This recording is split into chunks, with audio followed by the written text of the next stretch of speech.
છે 84 વૈષ્ણવના વાર્તાજી, એની અંદર તૃતીય વાર્તાજી લઈ રહ્યા છે શ્રી દામોદરદાસ સંભરવાલે. એમાં આપણે ગઈકાલે વાર્તા પ્રસંગ 5 અને 6 લીધા હતા. 6 વાર્તા પ્રસંગ સુધી વિરામ થયું છે.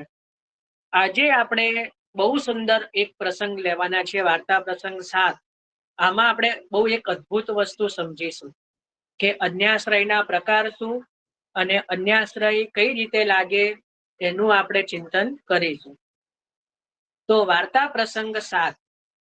બહોરી એક સમય श्री आचार्य जी आप दामोदरदास संभरवाले के घर पढ़े हते और दामोदरदास संभरवाले पांव दाबत हते.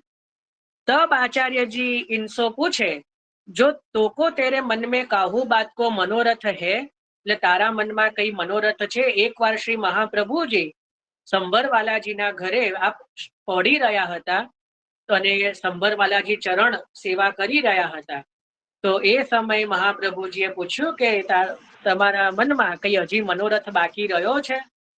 તબ દામોદર દાસને કહ્યું, જો મહારાજ મોકો તો આપકે અનુગ્રહ તે કાહુ બાત કો મનોરથ રહ્યો નહીં. આપની કૃપાથી હવે મને કોઈ વાતનો મનોરથ રહ્યો નથી. જો સંતોષ છે ને બહુ મોટી વસ્તુ છે. આ દુનિયામાં એક જ વ્યક્તિ દુખી છે, એ છે કે જેના મનમાં સંતોષ નથી. તમે જો જ્યાં સુધી આપણને કોઈ ના કોઈ વસ્તુ જો, કારણ કે દુનિયામાં અનંત ભોગ વિલાસની સામગ્રીઓ છે. ભોગ વિલાસ માટે જેટલું કરીએ એટલું ઓછું છે. તમે વિચારો, આપણા બાપ દાદાઓ વડવાઓ એમના ઘરે તો છત ઉપર પંખોય નહોતો. આજે તો આપણે એસીમાં 24 કલાક રહીએ છે. એ લોકોના ત્યાં તો પંખોય નહોતો, છતાં એમના શરીરમાં નખમાય રોગ નહોતો. અત્યારે આપણી જોડે એટલી બધી સુખ સાહેબીઓ છે, બરાબર ને? અને હવે તો પેલું બધું સીરી ને શું કે ખાલી એક અવાજ કરવાનો, સીરી આ ચાલુ કરી દે, તો એ તો ઘરના લાઈટ પંખા ચાલુ કરે. આપણે તો એક સ્વિચ પાડવા માટે હાથ ઉપર નહીં કરવાનો, બરાબર ને? બધું એટલી બધી સુખ સુવિધાઓ આવી ગઈ છે. તમે વિચારો, આજે શરીરમાં 100 જાતના રોગો છે. કેમ છે? કારણ કે આપણે આપણા શરીરને એ રીતે કરી દીધું. આપણને સંતોષ જ નથી કોઈ વસ્તુથી, છતાં પણ આપણે દુઃખી ના દુઃખી. કોઈ તમે જુઓ, આ દુનિયામાં સૌથી સુખી કોણ છે? કે જેના મનમાં સંતોષ છે, જેના હૃદયમાં એવું છે કે મને હવે પ્રભુ મળી ગયા, હવે મને કઈ બીજા વસ્તુની અપેક્ષા નથી, હવે મારે બીજું કાંઈ જોઈતું નથી. એ જેને દ્રઢતા થઈ ગઈ છે ને, એ આ દુનિયામાં સુખી છે. તો સુન સુર સબન કી યહ ગતિ, જે હરિ ચરણ ભજે, જે પ્રભુના ચરણારવિંદને જેમને પકડ્યા છે, એ બધાની વ્રજ ભક્તો સમાન જે સુખિયા થયા છે, એ બધા જ મનમાં અતિશય મહાસુખ પામ્યા છે. તો જ્યાં સુધી એ મહાસુખ મનમાં નહીં હોય ને, ત્યાં સુધી ભગવદ રસનો, ભગવદ લીલાનો અનુભવ નહીં થાય. કારણ કે આપણું મન હજી ક્યાંક બાકી રહ્યું છે, કે હજી આ વસ્તુ જોઈએ જ, હજી કઈક ગાડી બંગલાની કમી છે, હજી કઈક આની કમી છે, હજી આટલો પગાર છે પણ હજી આટલો હોવો જોઈએ, પેલીના ઘરે તો આમ છે, પેલીના જોડે તો આટલા દાગીના છે, મારી જોડે આ નથી. તો એ જે વસ્તુ છે, એટલે ત્યાં આપણને એ વસ્તુ જે છે, એટલે આપણું મન સંતોષ નથી થયું, એટલે આપણું મન ત્યાંનું ત્યાં રહે છે. અહીંયા દામોદરદાસ સંભરવાલા, કારણ કે ભગવદીય કેવા હોય, તો શું કહી રહ્યા છે કે મહારાજ મોકો તો આપકે અનુગ્રહ તે કાહુ બાત કો મનોરથ રહ્યો નહીં. હવે મને કોઈ મનોરથ રહ્યો નથી, હવે મારું મન ધરાઈ ગયું છે. તબ શ્રી આચાર્યજીને કહ્યો કે તું જાય કે અપની સ્ત્રી સો પૂછી આવ. કારણ કે સ્ત્રી સહજ સ્વભાવ હોય, સ્ત્રીઓને સહજ હોય એ વસ્તુ કે કંઈક નું કંઈક આમ એ મનમાં એવું રહે, એ સહજ ભગવાને બનાવ્યું છે, એમાં કોઈનો વાંક નથી. એટલે કે તું જઈને તારી સ્ત્રીને પૂછી આય. તબ દામોદર દાસ અપની સ્ત્રી સો પૂછે કે કાહુ બાત કો મનોરથ હે. આચાર્યજી પૂછી રહ્યા છે કે કોઈ વાતનો મનોરથ છે?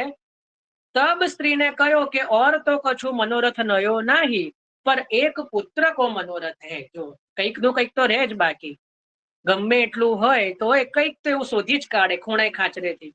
એ સ્ત્રીનો સ્વભાવ જ હોય. બધી જો સારું પણ હોય ને ખરાબ પણ હોય, એટલે એવું નથી કહી દો, પણ સ્ત્રી સહજ બધું છે. આટલી બધી સાહેબીઓ છે ને, 100 દાસીઓ છે, છતાંય હજી એને પેલું કંઈક બાકી રહી ગયું. તો શું રહ્યું? તો કે પુત્ર નથી.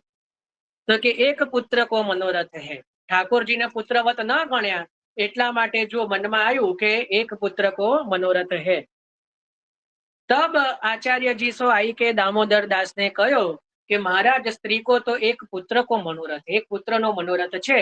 તબ આચાર્યજી આપ શ્રી મુક્તિ આજ્ઞા કરે કે જા પુત્ર હોય ગો, કે જા પુત્ર થશે. મહાપ્રભુજીએ કીધું. પાછે શ્રી આચાર્યજી તો આપ શ્રીનાથ દ્વાર પધારે, શ્રીનાથજી દ્વાર પધાર્યા. તા પાછે સમય ભયો તબ ગર્ભ કી સ્થિતિ ભઈ, એટલે ગર્ભ રહ્યો. તા પાછે કેતેક દિન મેં બાખરી મેં, એટલે એ જ્યાં રહેતા હતા સંબરવાલાજી, બાખરી એટલે એ ત્યાંની પોળમાં ડકોતિયા આવ્યો. ડકોતિયા એટલે દાણા નાખે ને, જે મેલી દાણા નાખીને ભવિષ્યવાણી કરે, ડકોતિયા આવ્યો. તબ તાકો સબ સ્માર્ત કી સ્ત્રી પૂછન લાગી. સ્માર્ત કી, સ્માર્ત એટલે બધી મર્યાદા માર્ગીઓ જે વૈષ્ણવ નથી એવી, એટલા માટે જો અહીંયા સ્પષ્ટ શબ્દ આવ્યો સ્માર્ત કી. સ્માર્ત એટલે જે બીજી બધી મર્યાદા માર્ગીય સ્ત્રીઓ હોય એ પૂછન લાગી કે મને શું થશે, મને પુત્ર થશે, પુત્રી થશે, આ તે બધું, મને ક્યારે સંપત્તિ મળશે, આમ તેમ, એ બધા જે છે પોતાની આગાહીઓ કરાવવા લાગી. તબ તામે તે કાહું ને દામોદર દાસ કી સ્ત્રીસો કહી કે જો અમુકી તું હું પૂછ, તેરે કહા હોય ગો. એટલે તું પણ પૂછી જો તારે શું થશે. જો મહાપ્રભુજી તો કીધેલું જ છે કે પુત્ર હોય ગો, પણ આને શું કીધું, કોઈ સ્ત્રી આવીને કે તું પણ પૂછી લે ને તારે શું થશે. પણ એને તો ન પૂછ્યું, એ સ્ત્રીએ નથી પૂછ્યું. પાછે એક લોડી, એટલે જે 100 દાસીઓ હતી એમાંની એક દાસીએ જઈને વા ડકોતિયાસો પૂછી, જો કહા હોય ગો, બેટા હોય ગો કે બેટી હોય કે, એટલે અમારી શેઠાણી જે છે એને શું થશે, પુત્ર થશે કે પુત્રી થશે. તબ વા ડાકોતિયાને કહ્યો કે જો બેટા હોય. એને શું કીધું કે પુત્ર થશે. બસ આટલી જ વાત થઈ છે, બરાબર. એ સ્ત્રીએ નથી પૂછ્યું, ધ્યાન રાખજો. ત્યાં પાછે કેતેક દિન મેં શ્રી આચાર્યજી કન્નોજ પધારે. તબ દામોદર દાસ ચરણ છુવન લાગે. તબ આચાર્યજીને કહ્યો કે તું મોકો છુવો મત, તો કો અન્યાશ્રય ભયો. જો સંભરવાલાજી તો આખા પિક્ચરમાં જ નથી, સંભરવાલાજીને તો આ વાતની ખબર જ નથી, છતાં મહાપ્રભુજી અપ્રસન્ન થયા. વિચારો, કન્યાશ્રય કેટલો મોટો બાધક છે. તો કે છે કે અન્યાશ્રય ભયો હોય. તબ દામોદર દાસ ને કહ્યો કે મહારાજ મેં તો કશું જાણત નહીં, મને તો કશી ખબર નથી શેનો અન્યાશ્રય થયો. તબ આચાર્યજીને કહ્યો કે તું अपनी स्त्री को पूछी आव, તારી સ્ત્રીને પૂછી લે. તબ દામોદર દાસ ને अपनी स्त्री સો પૂછી. તબ સ્ત્રીને જો પ્રકાર ભયો હતો સો કયો. સો સબ બાત દામોદર દાસ ને આચાર્યજી સો આઈ કે કહી. તબ આચાર્યજી દામોદર દાસ સો કહે કે અબ પુત્ર તો હોય ગો, મારું જે આશીર્વાદ છે કે પુત્ર હોય ગો, પરી મલેચ્છ હોય. કેટલું મોટું, જો ઘરમાં પેલું કહેવાય ને કે નિસંતાન હોવું વધારે સારું, પણ કોઈ કપૂત જન્મે એના કરતા નિસંતાન સારું. કોઈ વાર એવો પુત્ર પાકી જાય, એના કરતા એવું થાય કે એવું કોઈના માના મોઢામાંથી નીકળે કે આના કરતા તો આ ના થયો હોત તો સારું હતું. તો શું કીધું, પુત્ર તો થશે પણ નિસંતાન થશે. અરે સોરી, મલેચ્છ થશે, મલેચ્છ હોય ગો, બરાબર. પાછે શ્રી આચાર્યજી આ પડેલ પધારે. હવે વૈષ્ણવ આમાં ઘણું બધું સમજવાનું છે. એક તો તમે મને કહો, આમાં તો આખું આપણે આ વાર્તાજી જોઈ, આગળ બી જોઈશું. હજી આજે આપણે આટલું જ લેવાનું છે. વિચાર કરો આ પ્રસંગનો. નથી દામોદર દાસજીએ પૂછ્યું, નથી દામોદર દાસજીના સ્ત્રીએ પૂછ્યું, કોઈ એક એવી દાસીએ જઈને પૂછ્યું કે મારા શેઠાણીને પુત્ર થશે કે પુત્રી થશે. હવે આમાં છેક સંભરવાલાજીને અન્યાશ્રય ક્યાંથી લાગી ગયો, કઈ સમજમાં આવે છે? જુઓ, સંભરવાલાજીએ તો પૂછ્યું જ નથી, આપના મનમાં તેવું આવે પણ નહીં. આમના સ્ત્રીને પણ મનમાં કઈ એવું આવ્યું નહીં કે હું જઈને પૂછું, બરાબર. એટલે કોઈએ એમને જઈને પૂછ્યું કે કોઈએ એમને જઈને કહ્યું સંભરવાલાજીના સ્ત્રીને કે તું જઈને પેલા ડકોતિયાને પૂછી આય કે તારે પુત્ર થશે કે પુત્રી થશે, પણ એ કશું બોલ્યા નહીં. એટલે એ તો પૂછવા ગયા જ નથી. પણ એમની કોઈ દાસીએ જઈને પૂછ્યું કે ભાઈ મારા શેઠાણીને પુત્ર થશે કે પુત્રી થશે, તો પણ અન્યાશ્રય લાગી ગયો. વિચારો. હવે આ અન્યાશ્રયની ગતિ કેટલી ગહન છે. તમે તમારા ઉપર આપણે આ લઈને જો વિચારીએ કે ભાઈ આપણે બે જણા ઘરમાં છે, કોઈ આપણો નોકર છે, એ નોકર જઈને ક્યાંક પૂછી આવે છે, તેમાં આપણો શું વાંક? આપણે થોડો મોકલ્યો છે કે એ સંભરવાલાજીના સ્ત્રીએ જઈને થોડું કીધું, એને એ દાસીને થોડું કીધું કે તું જઈને પૂછે. એવું નથી કીધું કે ભાઈ મારાથી નહીં પૂછાય તો તું જઈને પૂછી આય. એવું તો કીધું જ નથી. પેલી તો એના મનથી ગઈ. જે પેલી દાસી પૂછવા ગઈ એ તો એના મનથી ગઈ. છતાં પણ સંભરવાલાજી ઉપર શ્રી મહાપ્રભુજી ખીજ્યા. વિચારો અન્યાશ્રયની ગતિ કેટલી ગહન છે. પણ આવું થયું કેમ? કોઈને સમજમાં આવે જ?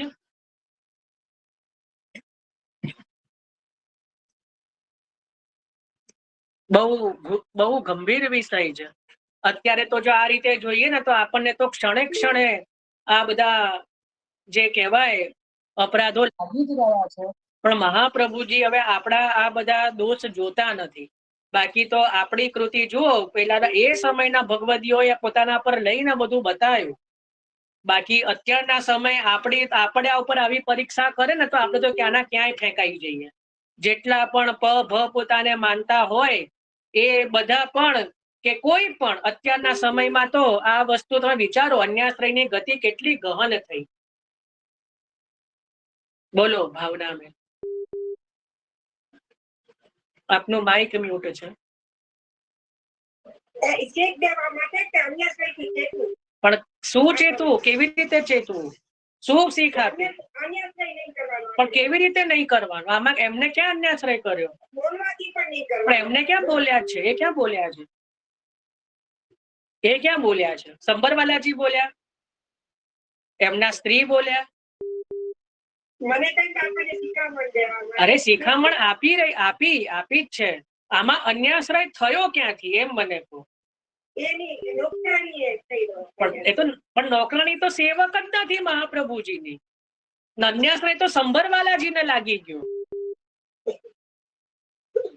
લાગ્યો કે નહીં? હા એટલે અરે આ તો ચર્ચા જ. બોલો સામે આ જ વસ્તુ છે. કેટલા ગૂઢ પ્રસંગો છે જે આપણે રોજ વાંચી લઈએ છે પણ સમજવાનો પ્રયત્ન નથી કરતા. બોલો સામે. હા, આપણે તે ઈચ્છા કરીને પુત્ર માટે. શું? પુત્ર માટે ઈચ્છા કરી? ના, એમાં તો મહાપ્રભુજી એમાં ક્યાં કીધું? એમાં તો કીધું પુત્ર હોય તો ઈચ્છા. એ તો મહાપ્રભુજી પૂછો કોઈ ઈચ્છા હોય તો કે. એમાં ક્યાં અન્યાશ્રય થયો?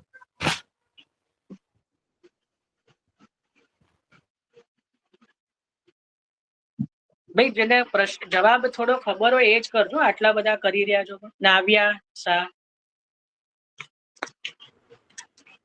જય શ્રી કૃષ્ણ. જયભાઈ. દાસી એમની આશ્રિત છે ને એટલે એમને અન્યાશ્રય લાગ્યો. ચલો વર્ષાબેન.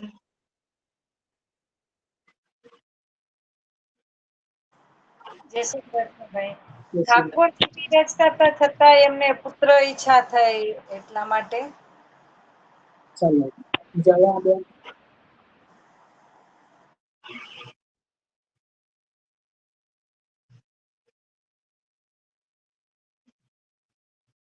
જયાબેન. ધર્મિષ્ઠાબેન. ખવાસીએ કહ્યું છે કે દાસીએ કહ્યું કે પુત્રનું પૂછી આવો, ત્યારે એમને ના પાડી હોત ને કે ના નથી જવાની જરૂર તો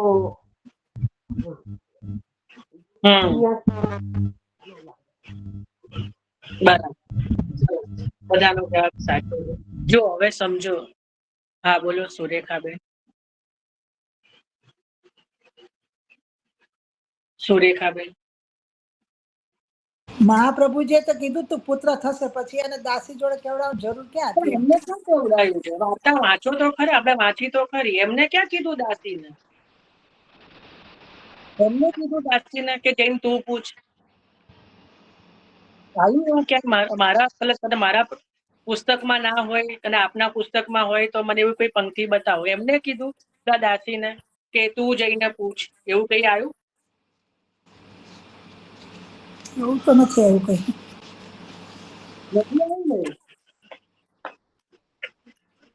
એમને નથી કીધું, સંભરવાલાજીના સ્ત્રીએ નથી કીધું, એ પોતે પણ પૂછવા નથી ગયા અને એમને દાસીને પણ નથી કીધું.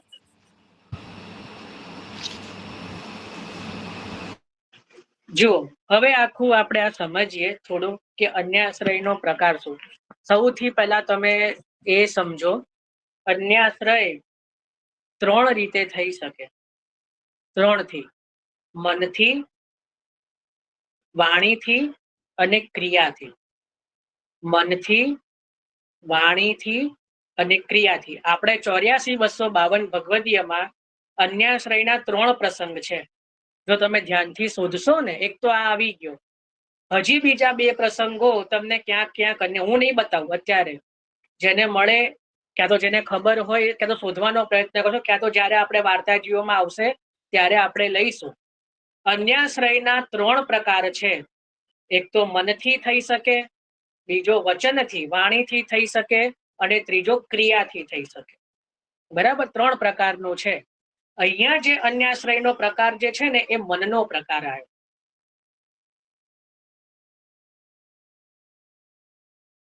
કોઈ સંભરવાલાજીએ કે એમની સ્ત્રીએ બરાબર નથી એવી કોઈ ક્રિયા કરી, નથી એવી કોઈ ક્રિયા કરી, છતાં અન્યાશ્રય લાગ્યો, કારણ કે અન્યાશ્રય મનથી થયો. હવે કઈ રીતે મનથી થયો?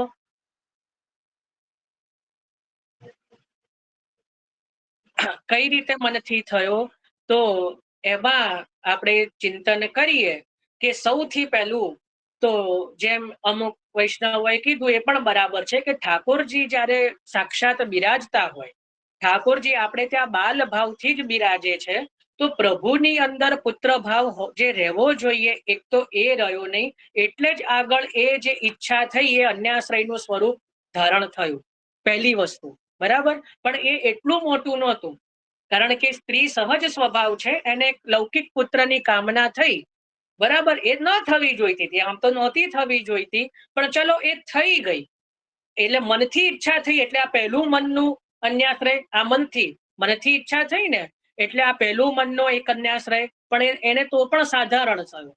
બીજું, જ્યારે પેલો ડકોતિયો આવ્યો, જ્યારે આવ્યો ત્યારે બધા પૂછતા હતા અને કોઈએ એને કીધું કે ભાઈ તું પણ પૂછ, ત્યારે મનમાં ક્યાંક એવું રહ્યું કે હું એકવાર કન્ફર્મ કરી દઉં.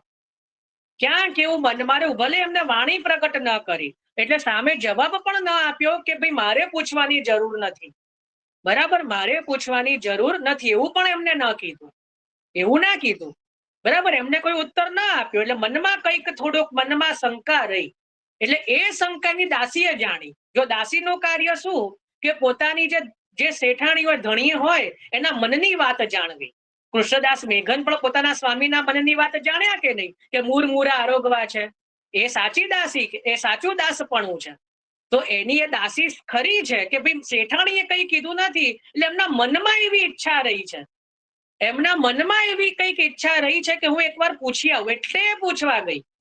ભલે એને મોકલી નથી, પણ એને શેઠાણીના મનની વાત જાણી, એ સંભરવાલાજીના સ્ત્રીના મનની વાત જાણી, એટલે જ્યારે પેલી કન્ફર્મ કરીને આવી, ત્યારે પણ એ જે સ્ત્રી છે, સંભરવાલાજીના સ્ત્રી, એને વળ્યા નહીં કે તને કોને દોડદાઈ થઈને પૂછવાનું કીધું તું, મેં તને કીધું પૂછવા જવાનું, એવું ના કીધું.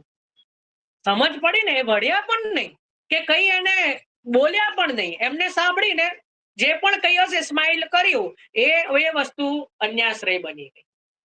શું થયું? એ વસ્તુ અન્યાશ્રય બની ગઈ. એટલે ચલો, આ તો સંભરવાલાજીના સ્ત્રીને અન્યાશ્રય થયું. હવે સંભરવાલાજીને કેમ, મહાપ્રભુજી સંભરવાલાજી ઉપર કેમ ખીજાયા, એ પ્રશ્ન આવે કે ન આવે? ચલો, એનો જવાબ કોઈની પાસે છે? આ તો ખબર પડી ને, સંભરવાલાજીના સ્ત્રીને અન્યાશ્રય કેમ લાગ્યો એ ખબર પડી, બરાબર. એમાં કોઈને શંકા નથી, બરાબર ને? એમાં કોઈને કઈ પ્રશ્ન હોય તો કરજો. પણ મહાપ્રભુજી સંભરવાલાજી ઉપર કેમ ખીજાય? એમને તો આખી વાર્તા બની ગઈ, આખો જે આ પ્રસંગ બની ગયો, એના વિશે તો અજાણ હતા, એમને તો ખબર નથી. જયારે મહાપ્રભુજીએ કીધું ત્યારે તો પોતાની સ્ત્રીને પૂછવા ગયા કે ભાઈ શું થયું છે, ત્યારે એમની સ્ત્રી એમને કીધું કે આવું બન્યું, ત્યારે તો એમને ખબર પડી, બાકી તો એ જાણતા પણ નથી. છતાં પણ મહાપ્રભુજી એમના ઉપર ખીચાયા. તો આ શું કારણ હોઈ શકે? જેને ખબર હોય એ જ કરે હો, ખાલી ખાલી નહીં. ચલો ઉષાબેન. એમણે એમના હાથની સામગ્રી આરોગીને ઠાકોરજીને ધરાઈ. પેલો પ્રસાદ મહાપ્રભુ, મેં તો પ્રભુને ધરેલો પ્રસાદ લીધો છે ને. સામગ્રી એ એમને સીધું રસોઈ થોડી લીધી છે. પ્રભુનો એ તો પ્રસાદ આરોગ્યા છે. પણ એ પણ એવું વાર્તામાં તો એવી રીતનું જ બતાવવામાં આવ્યું છે. મારી જે વાર્તા છે ને એમાં. હા, એ સાચી વાત છે, પણ મૂળ કારણ આપણે શોધીશું. બરાબર, ઓકે. એ સાચી વાત છે, એમાં ખોટું નથી. બોલો મીનાબેન. જય શ્રી કૃષ્ણ. મહાપ્રભુને કહેવાનું એવું હતું કે દામોદરદાસ હરસાની જેવા પ્રાપ્ત થયા તો પણ સ્ત્રીનો અન્યાશ્રય ન છોડાવ્યો. હા હા, એ ત્યારે તો છે જ. ત્યારે તો અન્યાશ્રય ન છોડાવ્યો. એ તો સાચી જ વાત છે. એમનો સંગ મળ્યો છતાં પણ એટલો લાભ લીધો નહીં અને સ્ત્રીનો અન્યાશ્રય ન છોડાવી શક્યા. જો કે આપણે ત્યાં લાભ લીધો એવો શબ્દ નથી આવતો. એવો શબ્દ ન વપરાય. આપણે કઈ લાભ લેવા નથી બેઠા, એટલે કોઈનો લાભ આપણે ન લઈ શકીએ. પણ એ જે વસ્તુ જે છે એટલે એ રીતે કેવું જોઈએ કે એટલી પણ આપણે ઈચ્છા ના રાખી કે એ સ્ત્રીનો અન્યાશ્રય છૂટે.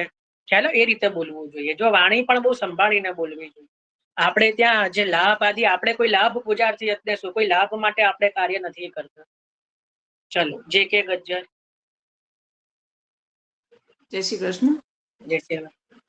હા, મારું માનવું એવું છે કે એ સ્ત્રી આવી રીતે પૂછવા ગઈ, દાસી. હા, દાસી પૂછવા ગઈ એટલે એ એક આસુરી જીવ કહેવાય. અને આસુરી જીવને એને છતાં એના ઘરમાં પોષણ આપ્યું, જમાડ્યા, રાખ્યા. આસુરી જીવનો ત્યાગ કરવો જોઈતો હતો. એ પૂછવા કેમ ગયા એમ? એ તો કીધું ને કે એમને એ દાસી કોઈ આસુરી જેવું એવું નથી. એ તો મર્યાદિત જ છે. અને એને જાણ્યું કે શેઠાણીના મનમાં કંઈક એવું લાગી રહ્યું છે, તો હું એકવાર કન્ફર્મ કરી આવું. એમાં એને શું ખોટું કર્યું? પછી એને રાખવાની જરૂર નહીં ને. સંભાળવાળાએ એમને રાખ્યા, એ એમનો અન્યાશ્રય થયો ને. પણ સંભરવાલાજીને તો ખબર જ નહોતી ને આ વાતની. એમને તો ત્યારે મહાપ્રભુજીએ કીધું ત્યારે ખબર પડી ને. આવ્યું ને વાર્તામાં. એમને તો પૂછ્યું મહાપ્રભુજીને કે શું થયું છે, તો કે જા જઈને તારી સ્ત્રીને પૂછી આય. એમને તો આખી વાતની જ ખબર નહોતી.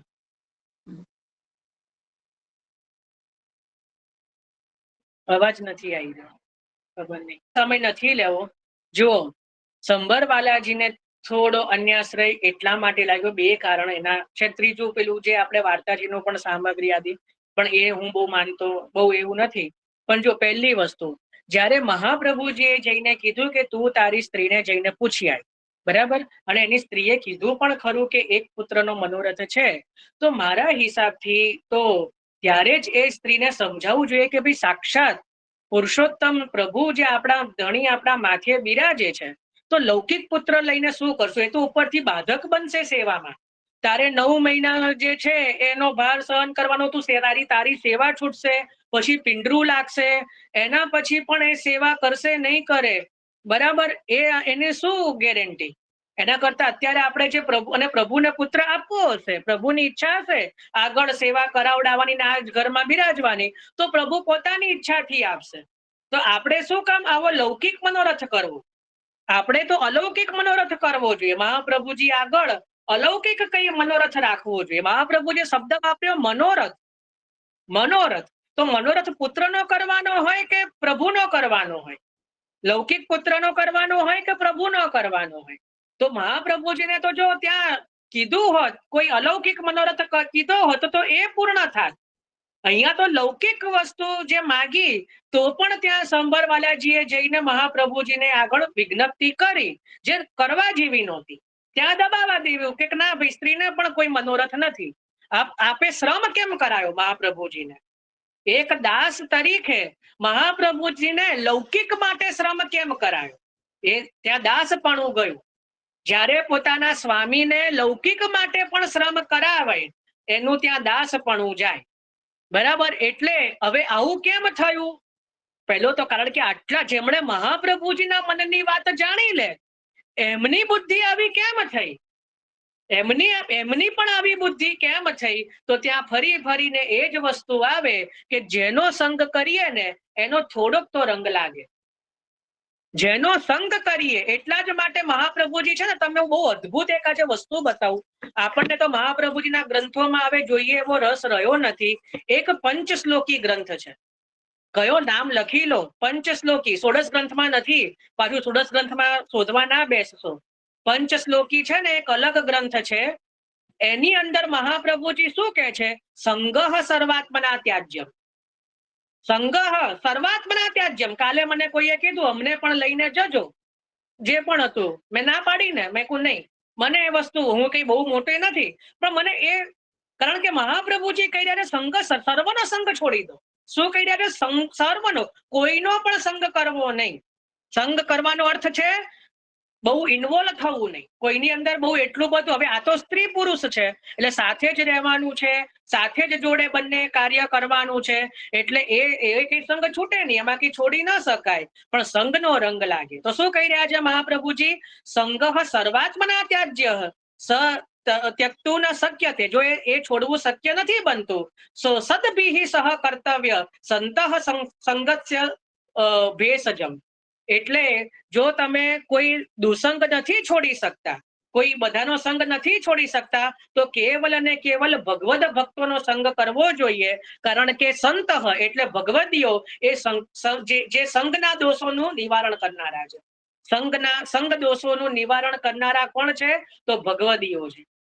તો એટલા માટે કૃષ્ણ ભક્ત હોય એટલે ભગવદીઓ, એટલે 84-252 વાર્તાજી આપણે નિત્ય કેમ વાંચવાના? કે આખો દિવસ આપણે આખા ગામની જોડે સંઘમાં આવ્યા હોઈએ, બધાની જોડે વાતો કરી હોય, જોડે હોય, એ જે પણ દોષ લાગ્યા હોય એ આ 84 વૈષ્ણવના વાર્તાજીનું રંચક પણ પાન કરી લઈએ ને તો એ દોષ આપણો દૂર થાય. સમજ પડી? આ એક કારણ છે. ઘણા કારણો છે, એમાંનું આ એક કારણ મેં કીધું. કારણ કે સંગ દોષ કોઈનાથી છૂટે નહીં, એ કેવલ અને કેવલ ભગવદીઓ દ્વારા જ છૂટે.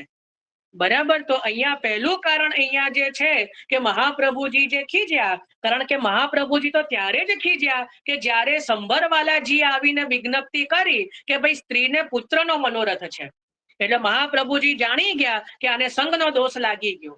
કારણ કે જો બુદ્ધિ વિશુદ્ધ હોત તો સ્ત્રીને ત્યાં વળી આવત, ત્યાં ભીતરમાં, કે આવો મનોરથ કરવાનો છે. મહાપ્રભુજી જયારે મનોરથ નું કહી રહ્યા છે તો કઈક પ્રભુનો મનોરથ હોય, કઈક બીજો એવો મનોરથ હોય. આપણે લૌકિક પુત્રનો મનોરથ થોડો કરવાનો હોય. અને આવીને મહાપ્રભુજીને જણાવત પણ નહીં, પણ ત્યાં સંઘનો રંગ લાગ્યો થોડો, એટલે બુદ્ધિ ત્યાં થોડી ફરી, એટલે મહાપ્રભુજીને લૌકિક માટે શ્રમ થયો કે કરાવ્યો, વિજ્ઞપ્તિ કરી, એટલે મહાપ્રભુજી આશીર્વાદ દીધા. પણ મહાપ્રભુજી એટલે તરત ત્યાંથી પધાર્યા. જો વાર્તાજીમાં પણ કે પછી આપ પાછા જે છે શ્રીનાથ દ્વારા પધારી ગયા, કારણ કે જાણી ગયા કે હવે અહીંયા બુદ્ધિ ફરી છે. બરાબર? એટલે એ જે આગળ છે ત્યાં જયારે સંભરવાલાજીએ નું જે છે ત્યાં એ અન્યાશ્રય એટલા માટે પછી ત્યાં આગળ સ્વરૂપ લીધું. અને બીજી વસ્તુ જે બધા કે છે કે ભાઈ સામગ્રી આ તે ફલાણું, ભાઈ એ તો ઠાકોરજીને ભોગ ધરીને લીધું છે, એટલે એમાં તો અન્ન દોષ હું નથી માનતો કે એના હાથનું, પણ જો હા કદાચ એવું બને કે એના હાથનું ડાયરેક્ટ કઈ લેવાઈ ગયું હોય, ડાયરેક્ટ કદાચ કઈ લેવાઈ ગયું હોય સ્ત્રીના હાથનું, તો ત્યાં પણ અન્યાશ્રય જે છે એ થઈ શકે. તો અહીંયા જે એ બહુ ગહન વસ્તુ છે, પણ અહીંયા આપણે સમજવાનું એ છે કે અન્યાશ્રયના 3 પ્રકાર છે. એમાંનો અહીંયા આપણે પહેલો મનનો પ્રકાર જોયો. બરાબર? કે જે મનનો જે અન્યાશ્રય થયો એ અહીંયા જે છે એ પ્રગટ થયું. અહીંયા આપણને મનના અન્યાશ્રયનું સ્વરૂપ બતાવ્યું.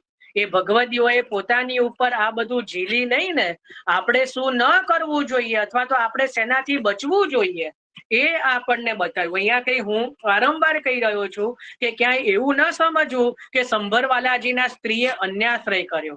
એવું કરીએ ને તો આપણને દોષ લાગે, કારણ કે મહાપ્રભુજીના સેવક છે, જેના તેના નહીં. બરાબર ને? આપણે ગમે એટલા શુદ્ધ છીએ, આપણો જન્મ થયો 500 વર્ષ પહેલા, મહાપ્રભુજીએ ડાયરેક્ટ ત્યાં આપણને શરણે લીધા, આપણો ત્યાં ત્યારે જન્મ થયો ન થયો? આપણો જન્મ તો 500 વર્ષ પછી થયો. એટલે ગમે એવા હોય એ તો સદા શુદ્ધ જ છે. એમણે પોતાની ઉપર એ ઝીલી લીધું, પોતાની ઉપર લઈને એ બતાવ્યું કે આગળ ભવિષ્યમાં વૈષ્ણવોએ શેનાથી સાવધાન રહેવું. એટલે હું તો આ બધા ભગવદીઓને એનાથી પણ ઉપર માની રહ્યો છું કે જેમણે એટલું બધું પોતાનું સામર્થ્ય બતાવ્યું કે પોતાની ઉપર આ બધું નેગેટિવ વસ્તુઓ ઝીલીને બતાવી કે જો આવું કરશો તો આવું થશે, એટલે આવું ન કરવું. કારણ કે શું કરવું એ તો બધા બતાવી શકે. આપણે બધા આસાનીથી કોઈ પણ પ્રવચનમાં બેસીને કહી શકે કે જો આમ કરવું, આમ આ રીતે રહેવું, આમ કરવું, પણ શું ન કરવું ને એ કોઈ ન બતાવી શકે, એ પોતાની ક્રિયા દ્વારા. એ તો આ જે છે એ સંભરવાલાજીના સ્ત્રી તો એ આચરણ કરીને બતાવી રહ્યા છે, એવો ભાવ રાખવો જોઈએ, એવો શુદ્ધ. કારણ કે મહાપ્રભુજીના સેવક છે.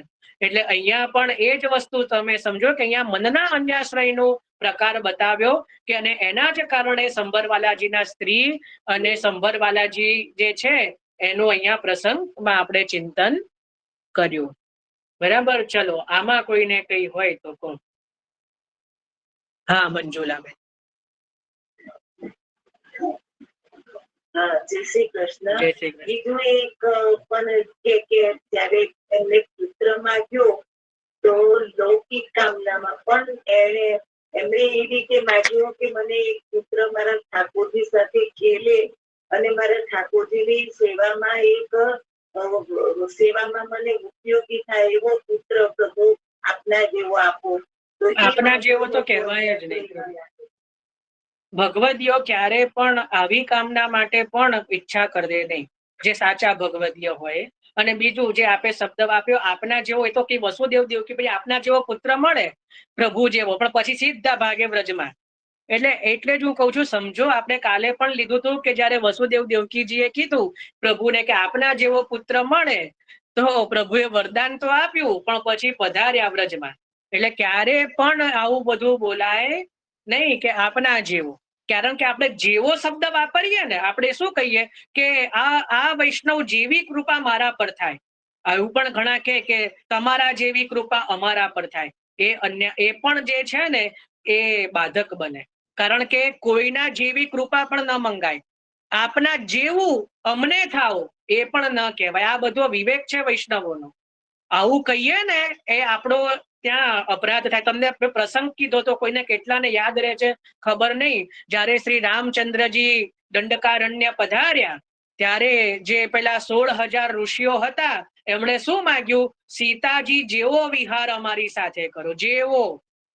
રામચંદ્રજી ખીજ્યા. એક તો તમે મુખ્ય સ્વામીજીની બરોબરી કરી, બરાબર, સીતાજીની બરોબરી કરી, અને બીજું તમે પુરુષ દેહમાં છો, જાવ હવે એક યુગનો અંતરાય, એક યુગનો અંતરાય. એટલે ક્યારે પણ કોઈની બરોબરી કરવી જોઈએ નહીં, કરાય જ નહીં, ગમે તે હોય. એટલે ક્યારે ઘણા તેવું બોલે કે જેવી કૃપા 84 વૈષ્ણવ ઉપર થઈ એવી અમારા. લા ભાઈ, તું ક્યાં પેલા ક્યાં, તું પોતાને શું સમજી રહ્યો છે? બરાબર. એટલે જે કૃપા હોય ને, જે પેલો દૂધઘર ધરતો ને મિશ્રી પર આવી જાય, ઠાકોરજી કે આ દૂધઘર ને લાયક નથી. બરાબર. એટલે ક્યારે પણ કોઈની બરોબરી કરવી જોઈએ નહીં. અને બીજી વસ્તુ, કોઈ ભગવદીય જે પણ છે એ ક્યારે કોઈ પણ કારણથી લૌકિક કામના કરતા નથી. પ્રભુને આગળ સેવા લેવડાવી હશે તો પ્રભુ પોતે સ્વ ઈચ્છાથી પુત્ર આપશે, બરાબર ને. એના માટે ભગવદીઓને તો મનમાં એવું આવવું જ ના જોઈએ. ભગવદીઓનું મન તો સદા પ્રભુના સુખમાં રચ્યું પચ્યું રહેવું જોઈએ કે પ્રભુ અમે આ મનોરથ કરીએ, અમે પેલો મનોરથ કરીએ, અધિક માસ 1 મહિના પછી આવી રહ્યો છે તો એની કઈ કઈ તૈયારીઓ કરવાની પ્રારંભ કરીએ, બરાબર. એવું હોવું જોઈએ, નહીં કે બીજું કઈ, બરાબર. તો આ વસ્તુ છે. ચલો, આજે ઘણો સમય થઈ ગયો. ઓહો, આજે તો 11 વાગવા આવ્યા. હજી કોઈને કઈ હોય તો પૂછી લો.